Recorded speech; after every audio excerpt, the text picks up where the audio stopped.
अस्सलाम वालेकुम dear student, उम्मीद करता हूँ कि आप सब खैरियत से होंगे। जैसा कि आप जानते हैं कि मेरे तमाम स्टूडेंट्स को एग्ज़ाम से पहले मेरी इस वीडियो की बड़ी शिद्दत से इंतज़ार होता है, वो फिक्र होती है कि कब सर जो है कुछ इंपॉर्टेंट लॉन्ग्स के बारे में बताएंगे बोर्ड पॉइंट ऑफ व्यू से। तो आज मैं 10th क्लास के लिए केमिस्ट्री के कुछ इंपॉर्टेंट टॉपिक्स लेकर आपकी खिदमत में पेश हुआ हूँ और वो टॉपिक्स जो है मैं व्हाइट बोर्ड पर लिखना जा रहा हूँ। इंशाल्लाह ताला आपको समझ भी आएगी और आपने इनको बड़े अच्छे तरीके से प्रिपेयर कर लेना है if you want to get full marks in chemistry board exam. तो स्टूडेंट्स, आप जानते हैं हमारे पास स्कीम में जो जो चैप्टर लॉन्ग में शामिल नहीं है उसमें एक चैप्टर है हमारे पास, चैप्टर नंबर 15 वाटर वाला चैप्टर है, और दूसरा चैप्टर जो है हमारे पास चैप्टर नंबर 9 जिसको हम केमिकल इक्विलिब्रियम कह चुके हैं। तो इस साल ये दोनों चैप्टर लॉन्ग के हवाले से नहीं है। अब बच्चों, आपके पास चैप्टर नंबर 10 है, चैप्टर नंबर 11 है, चैप्टर नंबर 12 है, चैप्टर नंबर 13 है, चैप्टर नंबर 14 है और चैप्टर नंबर 16 है। मैं बात करता हूँ चैप्टर नंबर 10 की। आप लोग अपनी जो नोटबुक है या डायरी या कोई स्टिकी नोट्स, इस तरह के नोट्स अपने पास उठा लें और जो जो टॉपिक मैं दोहरा रहा हूँ आप वो नोट करते जाएं। अगर बात करते हैं डियर स्टूडेंट चैप्टर नंबर 10 की, एसिड बेस एंड साल्ट, तो इसमें से जो आपने लॉन्ग करने हैं इंशाल्लाह अगर आप ये लॉन्ग कर लेंगे तो मैं श्योरिटी के साथ कह सकता हूं आप बच्चों के इंशाल्लाह मैं टॉपर्स बच्चों से मुखातिब हूं, आप पूरे नंबर आसानी ले सकते हैं। चैप्टर 10 में आपने एसिड बेस के जो 3 कॉन्सेप्ट्स हैं उनको अच्छे से कर लेना है। एक तो नंबर 1 पे हमारे पास आर्हेनियस कॉन्सेप्ट, इसको अच्छे से कीजिएगा, खासकर इसकी लिमिटेशंस और Arrhenius concept of acid and base. Number 2 पे आपने करना है लेविस कॉन्सेप्ट। ये कॉन्सेप्ट आपने सारा तैयार करना है, इसमें किसी किस्म की कोई चीज नहीं आप स्किप कर सकते। आपने लोरी ब्रोस्टेड कॉन्सेप्ट को भी अच्छे से कर लेना है।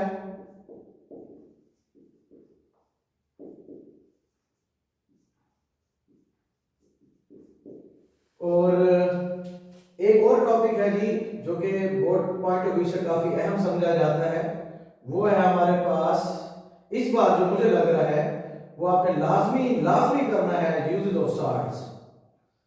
इस बार इसके चांसेस बहुत ज्यादा हैं साल्ट्स के इस्तेमालात। और एक और टॉपिक भी जो है आपने ऐसे चलते फिरते कर लेना है, इंशाल्लाह ताला काफी आपको मदद मिलने जा रही है, मदद होगी इंशाल्लाह ताला। एक तो यूजेस ऑफ साल्ट्स और एक और टॉपिक आप जो है वो ऐड करें लाजमी, उसमें आप जो है इसकी टाइप्स कर लें साल्ट्स की। बच्चे कह रहे हैं कि सर आपके तो फेवरेट प्रिपरेशन है साल्ट्स की, लेकिन इस साल मुझे जो लग रहा है ये जो मैंने 5 टॉपिक लिखे हैं इनके आने के चांस बहुत ज्यादा है। खासकर मैं डीजी खान बोर्ड के जो स्टूडेंट्स हैं उनसे मुखातिब हूँ, तो ये मेरा एक्सपीरियंस है, मैं अपनी एक्सपीरियंस की बुनियाद पर आप लोगों के साथ ये इंपॉर्टेंट टॉपिक शेयर कर रहा हूँ।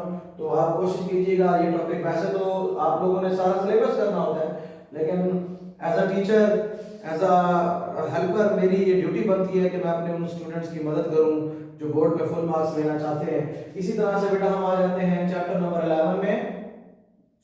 जब आप चैप्टर नंबर 11 की तैयारी करने बैठे तो इस बार सबसे पहले आपने होमोलोगस सीरीज को तैयार करना है। होमोलोगस सीरीज, इसको आप स्किप नहीं कर सकते, बहुत ज्यादा अच्छे तरीके से इसको तैयार कीजिएगा और बड़ा ही आसान टॉपिक है।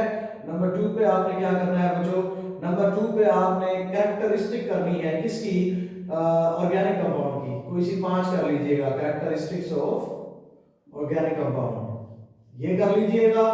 इंशाल्लाह ताला दुआ है कि आपका जो लॉन्ग है इस चैप्टर में से वो कवर हो जाएंगे।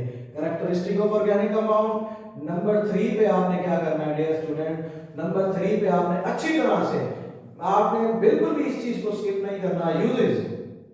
ये भी बहुत इजी टॉपिक है जो जो आप लोगों के साथ शेयर कर रहा हूं, यूजेस ऑफ ऑर्गेनिक कंपाउंड्स। और चलते फिरते आपने एक और काम कर लेना है, जो फंक्शनल ग्रुप है वो उसकी डेफिनेशन तैयार कर लेनी है, और जो आपकी बुक में गिवन है 6 है या 7 है, जितने भी फंक्शनल ग्रुप दिए गए हैं, दो तो एग्जांपल उसमें ऐड कीजिएगा और फंक्शनल ग्रुप की जो है डेफिनेशन ये आप तैयार करेंगे तो इंशाल्लाह ताला चैप्टर 11 भी आपका कवर हो जाएगा, आपके मार्क्स अच्छे आ सकते हैं। फिर आ जाए आप चैप्टर 12 की तरफ। डियर स्टूडेंट, चैप्टर 12 की अगर बात करें तो चैप्टर 12 में आपने सबसे पहले हमारे पास जो तीन हमारे पास हाइड्रोकार्बन हैं, तीन तरह के, अल्केन्स, अल्कीन्स एंड अल्काइंस। आपने इन तीनों टॉपिक्स में से क्या करना है? सबसे पहले जब आप तैयारी करने बैठेंगे, इन तीनों की आपने यूजेस तैयार कर लेनी है। सबसे पहले कम से कम चार यूजेस जो बुक में गिवन है, आपकी टेक्स्ट बुक में, आपको तैयार कर लेंगे यूजेस। सबसे पहला काम आपने ये करना है। उसके बाद आपने इन तीनों की जो है फिजिकल प्रॉपर्टीज देख लेनी है। फिजिकल प्रॉपर्टीज इसकी कर लेंगे, अल्कीन्स की कर लेंगे और अल्काइंस की कर लेंगे। ये नोट कर लें, ये बहुत इंपॉर्टेंट चीज है। उसके बाद जो है आपने केमिकल रिएक्शन जो है हर हाल में अल्केन्स के केमिकल रिएक्शन देखने हैं, इसको आप स्किप नहीं कर सकते। और आपने एक और काम करना है, ऑक्सीडेशन ऑफ, एक टॉपिक ये तैयार कीजिएगा, oxidation of alkyne with KMnO4।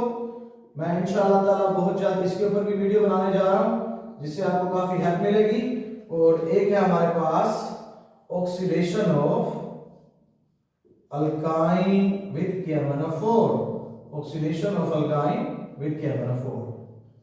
ये दो टॉपिक आपने बहुत ज्यादा जरूरी हैं, इनको बिल्कुल भी आप स्किप नहीं कर सकते। तो इंशाअल्लाह ताला चैप्टर 12 में अगर आप ये कर लेते हैं तो मेरा भरोसा है, मेरा ट्रस्ट है अपने स्टूडेंट्स के ऊपर, इंशाअल्लाह ताला आपके लॉन्ग्स बहुत अच्छे जाएंगे। फिर आ जाते हैं चैप्टर नंबर 13 की तरफ।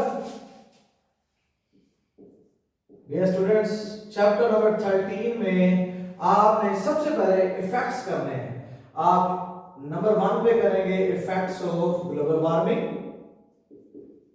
ओ सॉरी, चैप्टर 3 की अगर बात करें 13 की, तो इसमें हमारे पास जो नंबर 1 पे है, आपने इस बार सबसे पहले आपने करना है विटामिन्स। विटामिन्स करना है, इसकी यूजेस कर लेनी है, इसकी जो है आपने इंपॉर्टेंस कर लेनी है, इसकी दोनों टाइप्स कर लेनी है। उसके बाद आप लोगों ने सबसे पहले इस बार प्रोटीन की डेफिनेशन करनी है, प्रोटीन की definition plus how amino acids, ये प्रूव भी करना है हाउ अमाइनो एसिड्स। अगर बच्चों को ये समझ ना आए तो इसके ऊपर मेरी YouTube चैनल पर वीडियो मौजूद है, आप वो देख सकते हैं। How amino acids are the building blocks of proteins.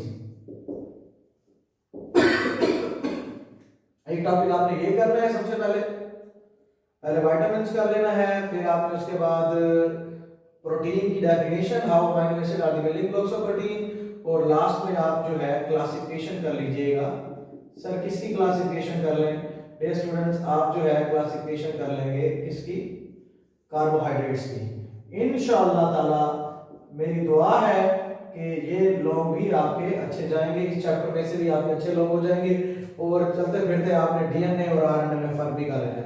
अब हम आ जाते हैं जी चैप्टर नंबर 14 की तरफ। चैप्टर नंबर 14 की अगर बात करें, जिसका नाम एटमॉस्फेयर है, तो डियर स्टूडेंट सबसे पहला काम आपने क्या करना है? Effects of global warming. सबके आपने इफेक्ट्स तैयार करने बैठकर, आपने ग्लोबल वार्मिंग उसके इफेक्ट्स तैयार कर लेने हैं। उसके बाद जैसा कि आपको मालूम है कि पेपर करीब आ गए हैं, तो आप रूटीन बना लें। आप जो है संडे या कोई भी आपका लेजर टाइम है, 1 घंटे 2 घंटे निकाल के आप ये दो लॉन्ग डेली बेसिस पर करना स्टार्ट कर दें। इंशाअल्लाह ताला विदिन 2 to 3 वीक्स आप जो है पूरी बुक के लॉन्ग तैयार कर लेंगे। इफेक्ट्स ऑफ ग्लोबल वार्मिंग, और है जी हमारे पास इफेक्ट्स ऑफ एसिड रेन, ये कर लेंगे आप लोग। उसके बाद हमारे पास है effects of ozone depletion, effects of ozone depletion, और ये तीन आपने सबसे पहले करना है। और उसके बाद आपने एक और लॉन्ग कर लेना है, जो कि हमारे पास क्या होगा? प्राइमरी पॉल्यूटेंट्स और सेकेंडरी पॉल्यूटेंट। प्राइमरी पॉल्यूटेंट, इसकी आपने दो एग्जाम्पल दे देनी है। प्राइमरी पॉल्यूटेंट्स क्या होते हैं वो डिफाइन करना है, दो एग्जाम्पल दे देनी है। और सेकेंडरी पॉल्यूटेंट्स इंशाल्लाह ताला आपका जो चैप्टर नंबर 14 है इसके लॉन्ग भी अच्छे से कवर हो जाएंगे। तो इस तरह से मेरे स्टूडेंट्स चैप्टर 16 के मैंने पहले ही बता दिया अपने स्टूडेंट्स को। तो अगर आप ये लॉन्ग तैयार कर लें, ये टॉपिक तैयार कर लें, तो मैं गारंटी से कह सकता हूं खासकर वो स्टूडेंट्स जो डीजी खान बोर्ड के जरिए पेपर देंगे उनके लाजमी जो लॉन्ग क्वेश्चन वाला पोर्शन है वो बड़ा अच्छा जाएगा, बड़े अच्छे तरीके से कवर होंगे। आपका टीचर आपके साथ है, आपको किसी किस्म की हेल्प की जरूरत हो तो आप मुझसे कांटेक्ट कर सकते हैं। अस्सलाम वालेकुम।